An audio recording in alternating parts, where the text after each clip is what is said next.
welcome guys. Ayan guys, for today's video tayo mag-harvest ng ating lime. Wow! Ayan, andito ako sa ilalim ng lime tree. Let's go. Ipakita ko sa inyo, naglalaglagan na talaga sila. Ayan, naglalaglagan na ang mga lime guys. Tingnan niyo. Tarang. Naglalaglagan na talaga. So kailangan natin pulutin niya mga yan. Meron na naman mga hinog. Kaka-harvest ko lang ito. At hindi pa nagamit yung mga na-harvest natin. Ayan oh. At kukunin natin yung mga hinog na.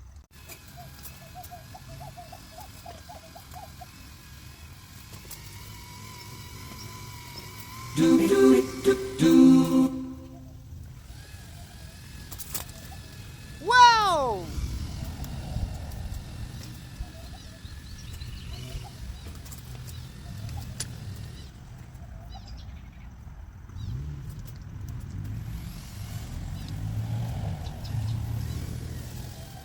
Great!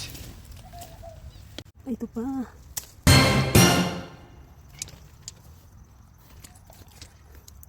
Oh, ang sakit. Ang sakit makatingin. Oh my God. Super agoy. Oh. Marami doon. Kaso, hindi ko makuha kasi grabe yung tinik niya. Sakit. Ayan na naman. Iparis natin. Ayan na.